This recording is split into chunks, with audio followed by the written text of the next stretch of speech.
Universitas Tigubang Unisbank Semarang eksis sejak tahun 1968. Semua program studi terakreditasi. Universitas Tigubang Unisbank Semarang berlokasi di ibu kota Jawa Tengah, yaitu Semarang. Merupakan salah satu perguruan tinggi swasta yang berbasis entrepreneurship dengan dukungan teknologi informasi dan komunikasi, memberikan kemudahan bagi mahasiswa Unisbank untuk beraktivitas. Unisbank dikenal sebagai perguruan tinggi swasta yang berbasis entrepreneurship. Saat ini mempunyai 6 fakultas dengan 12 program studi. Salah satu fakultasnya ialah Fakultas Ekonomika dan Bisnis dengan program studi S1 Manajemen, S1 Akuntansi, D3 Keuangan Perbankan, program profesi akuntansi. Universitas Tigubang Unisbank Semarang memiliki dua kampus, yaitu Kampus Mugas dan Kampus Kendeng. Nah, untuk alamat Kampus Mugas berada di Jalan Trilomba Juang nomor 1 Semarang. Sedangkan untuk alamat Kampus Kendeng berada di Jalan Kendeng 5, Bedil Ngisor Semarang. Untuk website resmi Unisbank yaitu www.unisbank.ac.id. Assalamualaikum warahmatullahi wabarakatuh. Perkenalkan, nama saya Damas Azril Akbar dengan nomor NIM 18.05.52.0180. Adapun tujuan saya dalam kesempatan kali ini yaitu untuk mempresentasikan materi mengenai program anti pencucian uang dan pencegahan pendanaan terorisme atau APU PPT di bank. Nah, adapun maksud dan tujuan saya dalam mempresentasikan materi kali ini yaitu sebagai pemenuhan tugas akhir semester atau UAS untuk mata kuliah audit bank yang diampu oleh Bapak Arif Himawan Dwi Nugroho SE AK MM CA CPA. Nah, untuk materi selengkapnya akan saya jelaskan di slide selanjutnya. Nah, untuk adapun materi yang akan saya jelaskan pada kesempatan kali ini, yang pertama ada definisi dari pencucian uang itu sendiri, lalu ada pendanaan terorisme. Kemudian saya juga menjelaskan mengenai tahapan pencucian uang. Lalu ada alasan bank menerapkan program APU PPT. Lalu Know Your Customer Principle. Kemudian yang terakhir ada pilar program APU PPT yang mencakup pengendalian intern. Lalu ada kebijakan dan prosedur. Nah, mungkin nanti akan saya jelaskan lebih detail di slide-slide selanjutnya. Tapi sebelum masuk ke slide atau materi yang akan saya jelaskan, kita harus memperhatikan bahwa materi ini dipelajari guna kita mengetahui bagaimana cara orang-orang atau oknum dalam melakukan pencucian uang dan pendanaan terhadap terorisme. Nah, kita sebagai warga negara yang baik, hendaklah kita harus menghindari perbuatan-perbuatan seperti ini. Karena ini adalah perbuatan-perbuatan yang melanggar undang-undang dan asusila kemanusiaan. Nah, agar kita dapat menghindari perbuatan-perbuatan tersebut, alangkah baiknya jika teman-teman mendengarkan pencerahan atau penjelasan materi terkait hal tersebut dari saya. Langsung saja kita ke slide berikutnya. Nah, pertama saya akan menjelaskan mengenai pencucian uang. Pencucian uang atau dalam bahasa Inggris dikenal sebagai money laundering. Ialah suatu perbuatan atau upaya untuk menyembunyikan atau menyamarkan asal-usul uang atau dana atau harta kekayaan hasil tindak pidana melalui berbagai transaksi keuangan agar uang atau harta kekayaan tersebut tampak seolah-olah berasal dari kegiatan yang sah atau legal. Nah, pada umumnya pelaku tindak pidana berusaha menyembunyikan atau menyamarkan asal-usul harta kekayaan yang merupakan hasil dari tindak pidana dengan berbagai cara agar harta kekayaan hasil kejahatannya sulit ditelusuri oleh aparat penegak hukum, sehingga dengan leluasa dapat memanfaatkan harta kekayaan tersebut baik untuk kegiatan yang sah maupun tidak sah. Nah, oleh karena itu, tindak pidana pencucian uang tidak hanya mengancam stabilitas dan integritas sistem perekonomian dan sistem keuangan, melainkan juga dapat membahayakan sendi-sendi kehidupan bermasyarakat, berbangsa, dan bernegara berdasarkan Pancasila dan Undang-Undang Dasar Negara Republik Indonesia tahun 1945. Nah, ada 3 tahapan pencucian uang. Pencucian uang umumnya dilakukan melalui 3 tahapan atau 3 langkah. Langkah yang pertama, yakni uang atau dana yang dihasilkan dari suatu kegiatan tindak pidana atau kejahatan diubah ke dalam bentuk yang kurang atau tidak menimbulkan kecurigaan melalui penempatan kepada sistem keuangan dengan berbagai cara atau tahap penempatan atau placement. Yang kedua, langkah keduanya adalah melakukan transaksi keuangan yang kompleks, berlapis, dan anonim dengan tujuan memisahkan hasil tindak pidana dari sumbernya ke berbagai rekening sehingga akan sulit untuk dilacak asal muasal dana tersebut, yang dengan kata lain menyembunyikan atau menyamarkan asal usul harta kekayaan hasil tindak pidana tersebut, atau biasa dikenal tahap ini tahap pelapisan atau layering. Kemudian tahap yang ketiga atau final merupakan tahapan di mana pelaku memasukkan kembali dana yang sudah kabur asal-usulnya ke dalam harta kekayaan yang telah nampak sah baik untuk dinikmati langsung atau diinvestasikan ke dalam berbagai bentuk kekayaan material maupun keuangan. Nah, juga dipergunakan untuk membiayai kegiatan bisnis yang sah ataupun untuk membiayai kembali kegiatan tindak pidana atau bisa disebut tahap integrasi.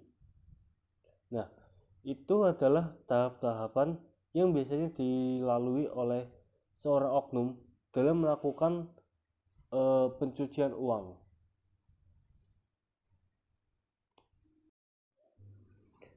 Kemudian materi yang selanjutnya ada hukum pencucian uang di Indonesia. Nah, di Indonesia hal ini diatur secara yuridis dalam Undang-Undang Republik Indonesia Nomor 8 Tahun 2010 tentang pencegahan dan pemberantasan tindak pidana pencucian uang, di mana pencucian uang dibedakan dalam 3 tindak pidana.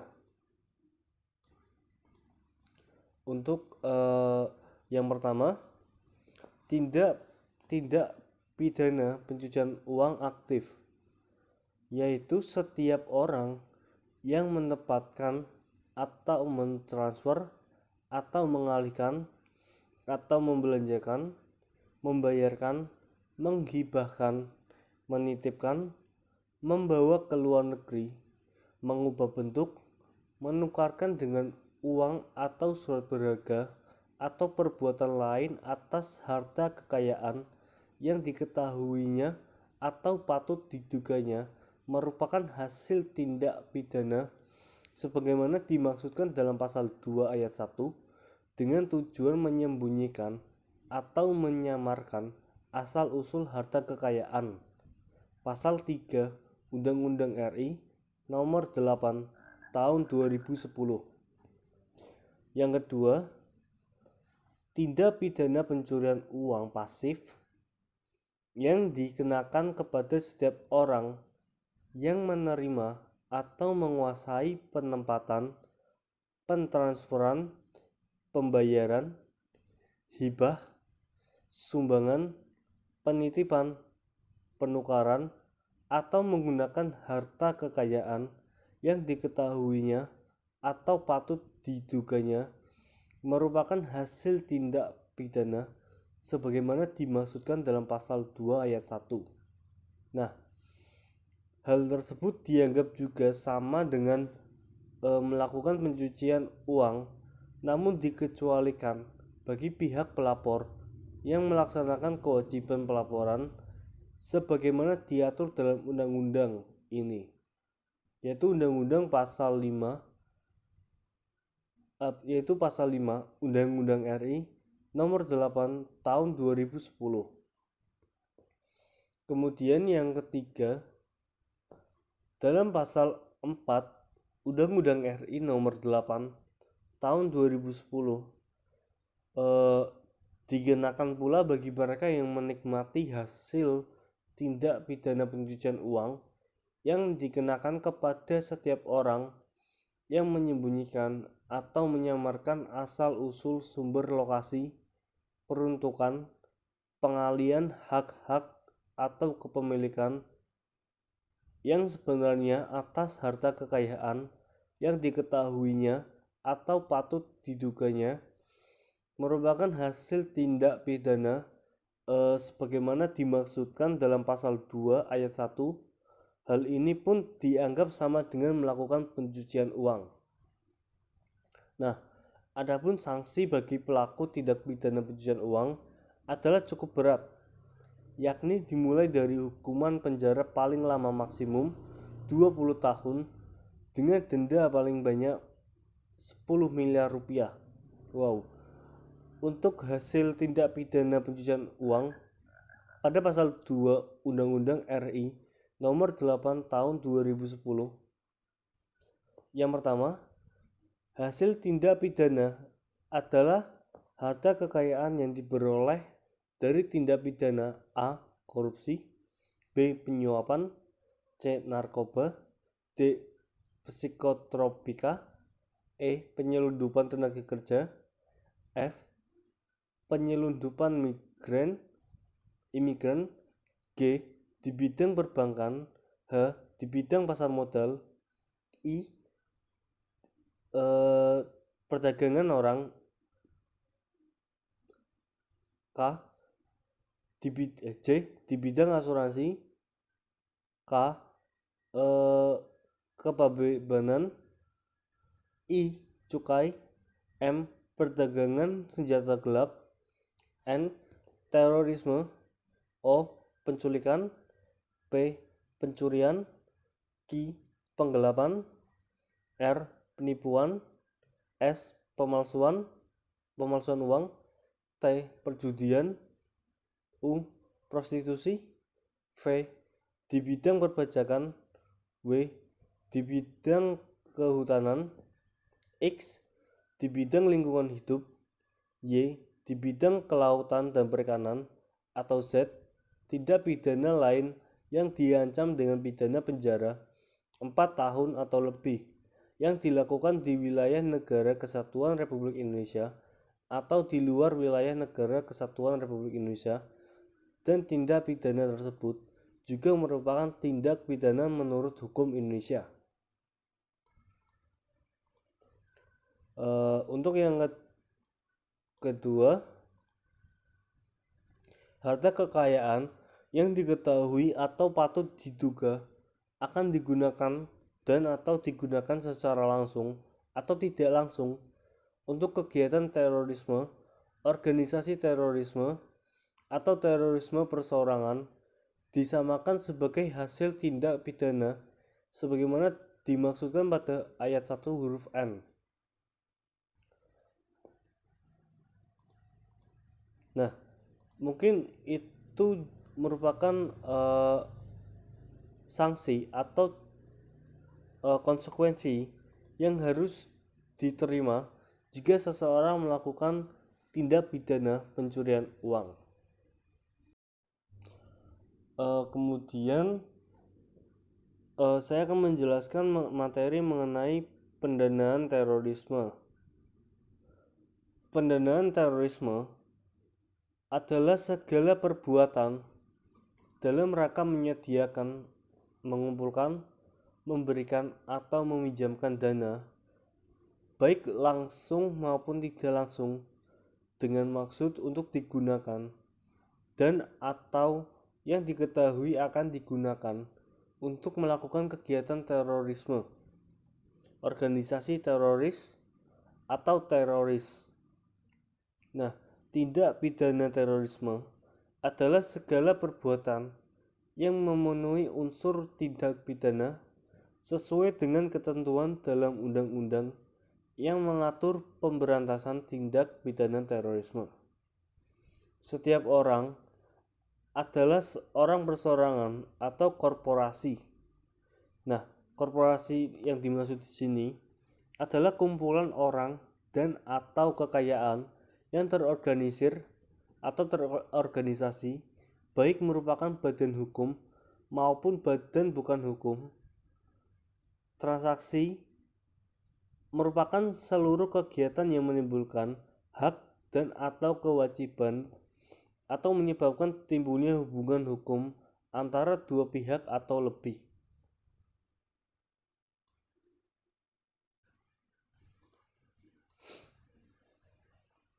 Nah,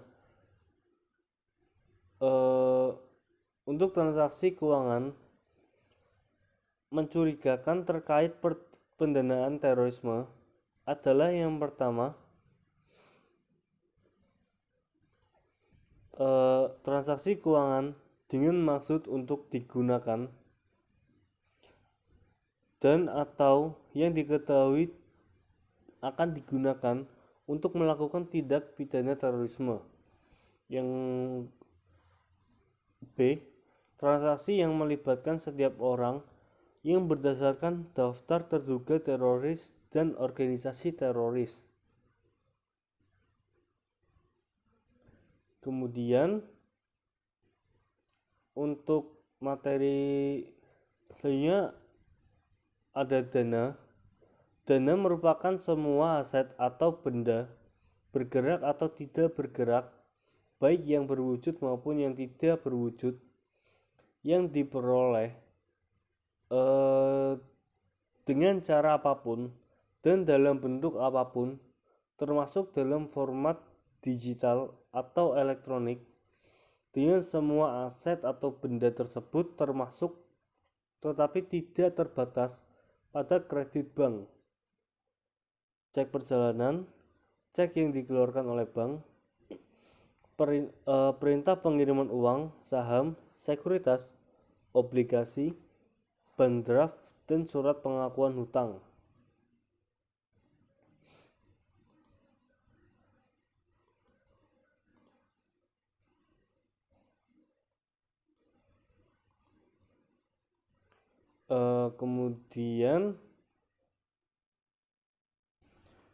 Kemudian saya akan menjelaskan pengertian mengenai pemblokiran. Pemblokiran merupakan tindakan mencegah, mentransfer, pengubahan bentuk, penukaran, penempatan, pembangunan, perpindahan, atau pergerakan dana untuk jangka waktu tertentu. Nah, pemblokiran ini dapat dilakukan atau sebagai konsekuensi kepada pihak yang melakukan pendanaan terhadap teroris. Kemudian, adapun pusat pelaporan dan analisis transaksi keuangan yang selanjutnya akan saya singkat sebagai PPATK, yaitu lembaga sebagaimana dimaksud dalam Undang-Undang tentang Pencegahan dan Pemberantasan Tindak Pidana Pencucian Uang. Nah, itu adalah lembaga yang dapat teman-teman gunakan atau pakai sebagai sarana pengaduan terhadap tindak pencucian tindak pendanaan terorisme.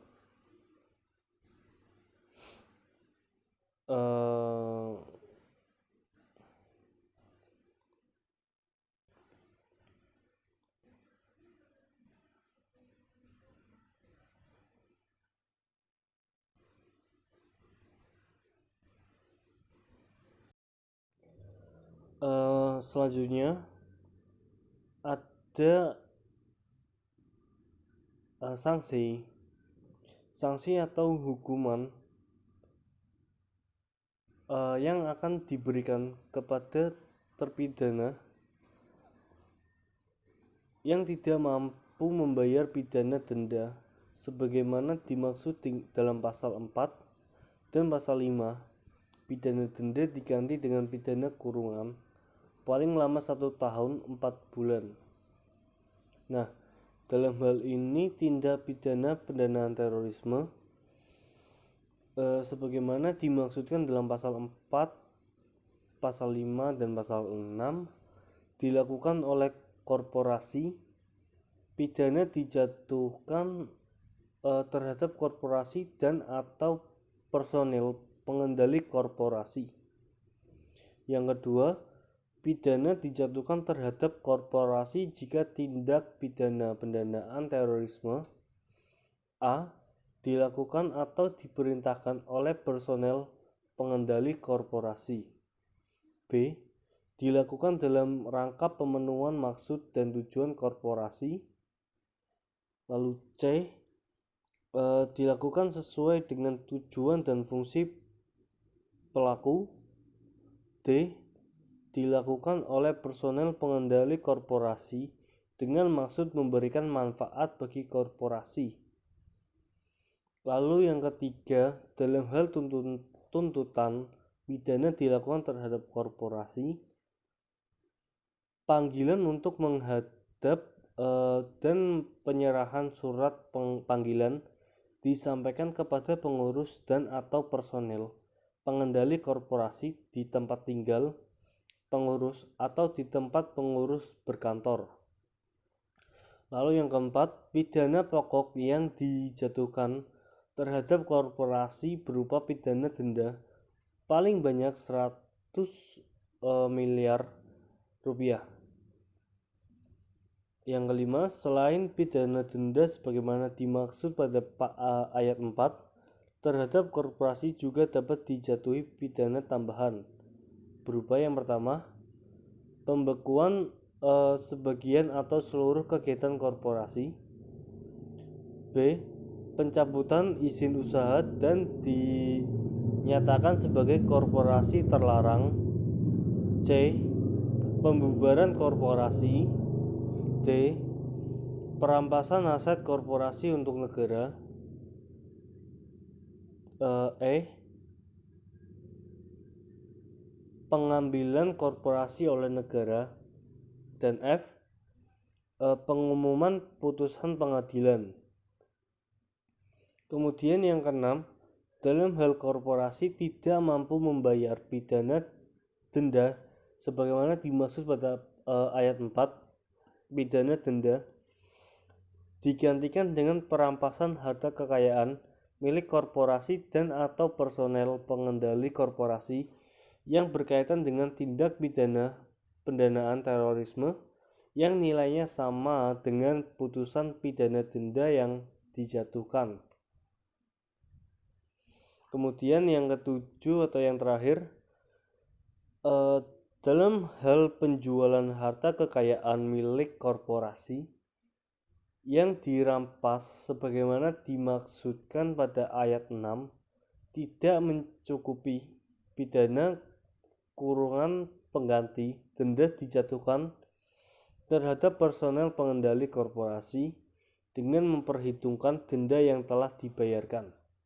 Nah, mungkin itu penjelasan mengenai pendanaan terorisme, baik pengertian, lalu tadi saya juga menjelaskan mengenai sanksi dari pihak-pihak yang melakukan pelanggaran tersebut. Nah, melihat dari pengertian dan sanksi yang diberikan terhadap para pidana, alangkah lebih baik jika kita berusaha untuk menghindari hal-hal yang berkaitan dengan penjaratan hukum seperti yang dimaksud di sini, yaitu pendanaan terorisme. Karena selain melanggar peraturan khususnya perundang-undangan, hal ini juga mengacu kepada mengacu ketidakpekaan kita terhadap kemanusiaan. Karena teroris ini secara garis besar ialah kegiatan yang mengancam kehidupan seseorang atau bahkan masyarakat umum. Nah, akan lebih baik jika kita menghindari perilaku-perilaku yang mengacu atau mengarah ke terorisme ini. Oleh karena itu, tetap simak penjelasan saya pada kali ini karena saya juga akan menjelaskan mengenai langkah-langkah dalam pencegahan terhadap tindak pidana pendanaan terorisme pada slide yang selanjutnya.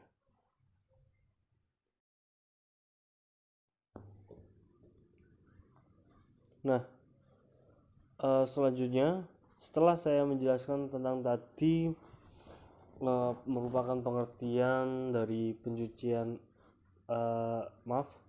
dari pendanaan terorisme, lalu saya juga sudah menjelaskan tadi mengenai sedikit sanksi-sanksi atau hukuman yang diterima bagi seorang yang melakukan pelanggaran tersebut. Kemudian saya akan menjelaskan mengenai upaya pencegahan tindak pidana pendanaan terorisme.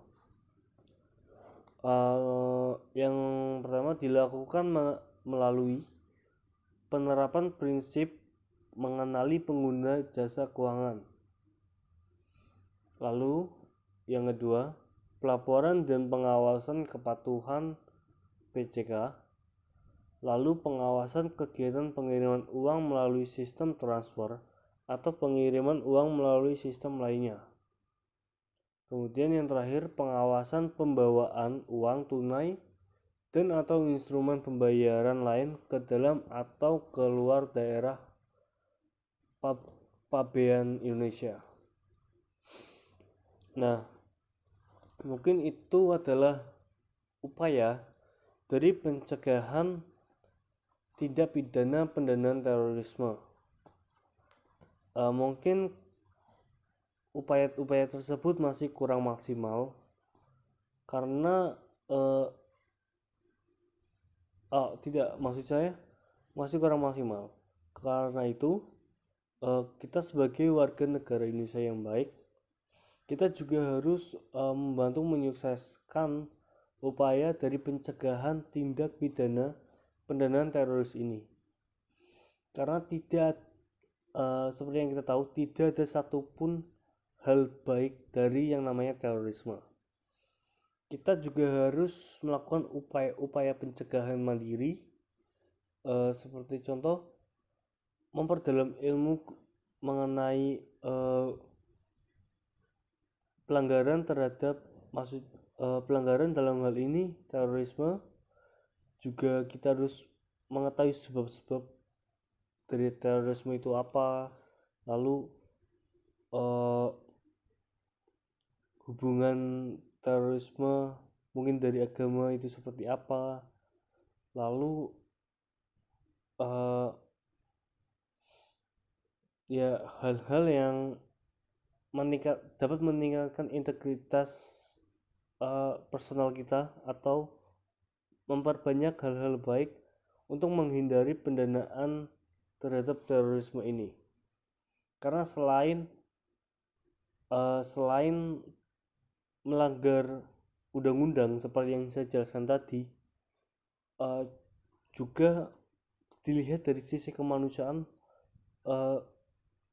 teroris ini sesuatu yang bisa dikatakan kegiatan yang terkutuk atau sesuatu yang tidak wajar, tidak harus kita lakukan, karena hal ini akan menyiksa orang lain. Karena itu selain upaya pencegahan tindak pidana pendanaan teroris yang saya jelaskan melalui keuangan tadi, kita juga harus melakukan upaya-upaya pencegahan lewat internal. Dalam hal ini lebih ke sifat atau perilaku kita agar tidak terjadi penyimpangan dan kita tidak terjerumus ke dalam uh, upaya-upaya terorisme. Nah, mungkin itu mengenai upaya pencegahan tindak pidana pendanaan terorisme yang dapat saya jelaskan. Kemudian di slide selanjutnya saya akan menjelaskan mengenai alasan bank menerapkan program APU PPT. Nah, langsung saja ke slide selanjutnya.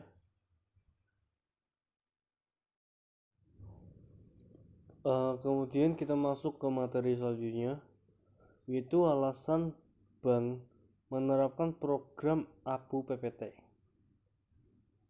Sistem Pembayaran Indonesia atau SPI 2025 menjamin keseimbangan antara inovasi dengan integritas sistem pembayaran melalui penerapan anti pencucian uang, pencegahan pendanaan terorisme, serta pencegahan pendanaan proliferasi senjata pemusnah massal sebagaimana visi 4 Blueprint SPI 2025, yakni SPI 2025 menjamin keseimbangan antara inovasi dengan consumers protection,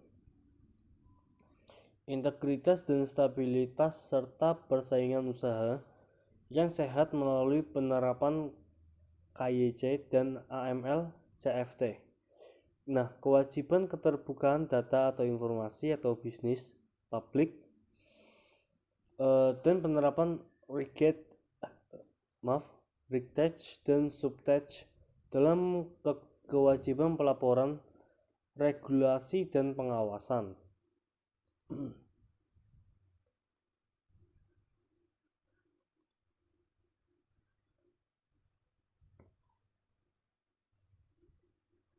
Lalu framework APU PPT dibangun untuk mendukung pencapaian visi SPI 2025 serta mencegah aktivitas pencucian uang, pendanaan terorisme dan pendanaan proliferasi senjata pemusnah massal yang menimbulkan berbagai resiko, antara lain yang pertama, mengancam stabilitas perekonomian dan integritas sistem keuangan. Kedua, mengurangi kredibilitas Indonesia di mata internasional. Lalu ketiga, meningkatkan resiko investasi. Keempat, pendanaan tindak pidana terorisme merupakan salah satu bentuk ancaman bagi kedaulatan negara. Nah, kemudian adapun capaian akhir dan implementasi APU PPT dan SPI adalah sebagai berikut. Yang pertama, integritas sistem keuangan Indonesia mendukung stabilitas perekonomian. Kedua, kredibilitas dan reputasi Indonesia meningkat di mata internasional dengan kepatuhan terhadap standar internasional. Dan yang ketiga, integritas sistem keuangan Indonesia mendukung iklim investasi. Keempat, aksi teror dapat dimitigasi melalui pencegahan pendanaan terorisme. Nah, itu mungkin sedikit penjelasan saya mengenai alasan dari bank menerapkan program APU PPT. Kemudian saya akan menjelaskan mengenai kebijakan APU PPT di slide selanjutnya. Kemudian untuk kebijakan dari APU PPT sebagaimana lembaga pengawasan dan pengaturan LPP, Bank Indonesia telah mengeluarkan berbagai ketentuan dan pedoman terkait APU PPT Bank Indonesia.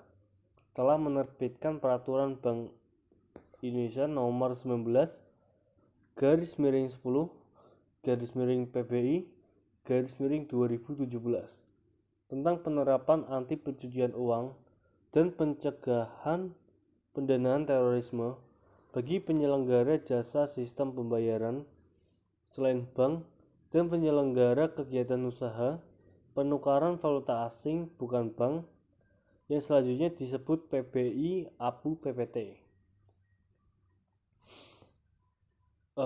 Untuk ketentuan dalam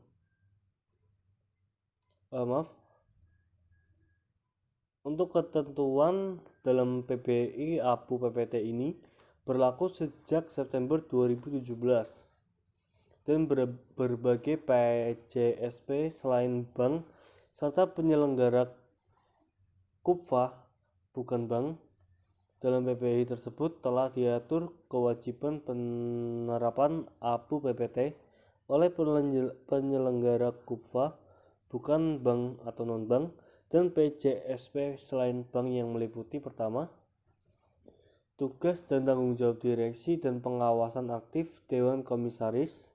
Kedua, kebijakan dan prosedur tertulis. 3. Proses manajemen risiko. 4. Manajemen sumber daya manusia. Dan yang kelima, sistem pengendalian intern.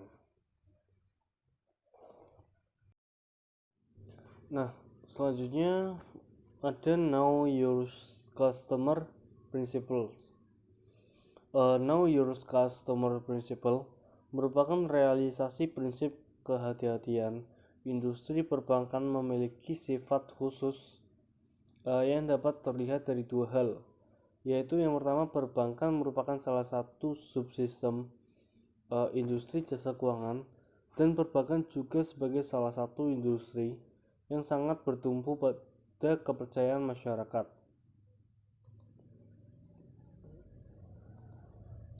Kemudian prinsip ini mendapatkan pengaturannya dalam Peraturan Bank Indonesia nomor 3 tahun 2001 sebagaimana diubah dengan Peraturan Bank Indonesia nomor 5 garis miring 23 garis miring PBI garis miring tahun 2003 tanggal 23 Oktober 2003. Dalam peraturan tersebut jelas bahwa prinsip mengenai nasabah merupakan salah satu upaya dalam melaksanakan prinsip kehati-hatian.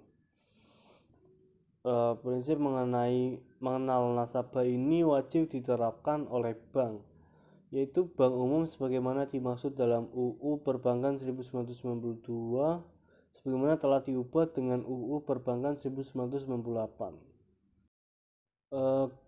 Kemudian dari Know Your Customer Principles, kewajiban dari bank berkenaan dengan prinsip mengenal nasabah ini dituangkan dalam kebijakan bank. Kebijakan yang dimaksud adalah sebagai berikut. Yang pertama, kebijakan penerimaan nasabah. Kedua, kebijakan dan prosedur mengidentifikasi nasabah. Kemudian, kebijakan dan prosedur pemantauan terhadap rekening. Kemudian, kebijakan dan prosedur manajemen risiko yang berkaitan dengan prinsip mengenal nasabah. Nah, adapun kewajiban bagi nasabah yaitu yang pertama, memberikan data secara lengkap dan akurat termasuk sumber dan tujuan penggunaan dana. Nah, jadi sebagai customer kita juga memiliki kewajiban seperti memberikan data kita secara lengkap dan akurat, tidak boleh menggunakan data palsu. Lalu karena kita juga harus mencantumkan sumber seperti mungkin kartu tanda penduduk atau surat izin mengemudi dan lain-lain. Nah, itu mungkin penjelasan dari saya mengenai Know Your Customer Principles.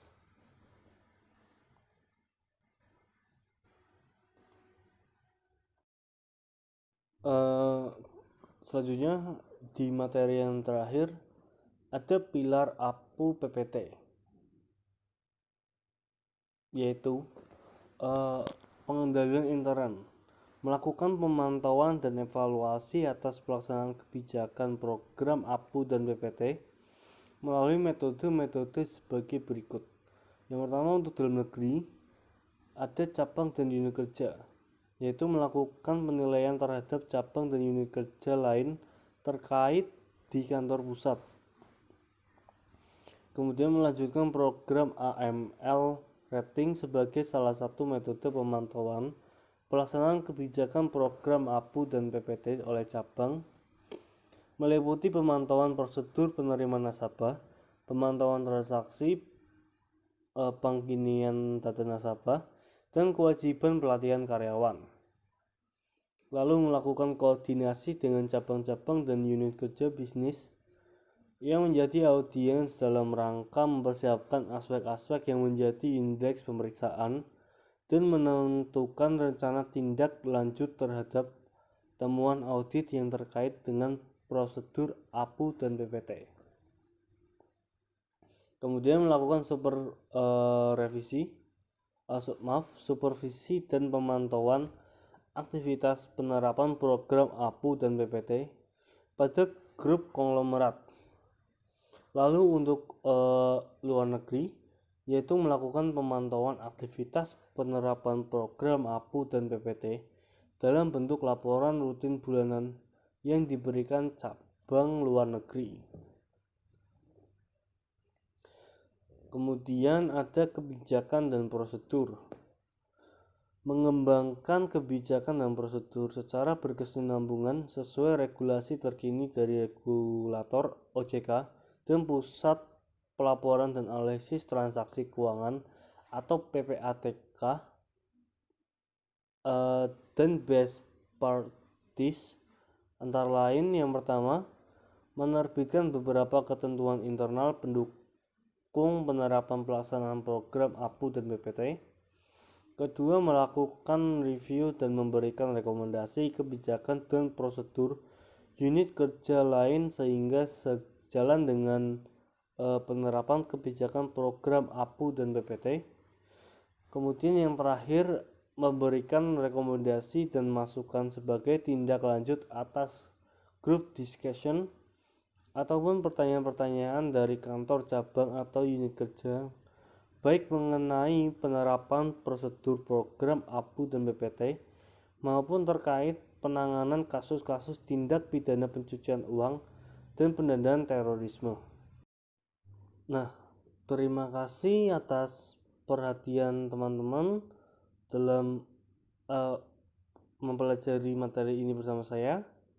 Nah, untuk teman-teman yang masih kepo atau masih kurang paham mengenai materi yang saya sampaikan, teman-teman bisa langsung cari di sumber yang saya jadikan referensi, yaitu POJK 12 tahun 2017 APU PPT, lalu POJK 23 tahun 2019 APU PPT. Nah, kemudian untuk materi yang telah saya jelaskan, saya ucapkan terima kasih.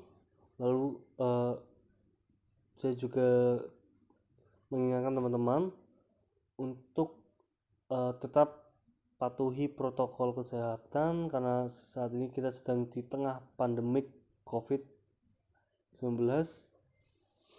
Nah, terus jangan lupa untuk teman-teman untuk like, comment, subscribe, dan share sebanyak-banyaknya, karena siapa tahu materi yang saya jelaskan ini dapat membuka pencerahan teman-teman. Nah, kurang lebihnya saya mohon maaf jika ada tutur kata yang kurang berkenan di hati. Saya Damas Asril Akbar pamit undur diri. Billahi taufik wal hidayah. Wassalamualaikum warahmatullahi wabarakatuh.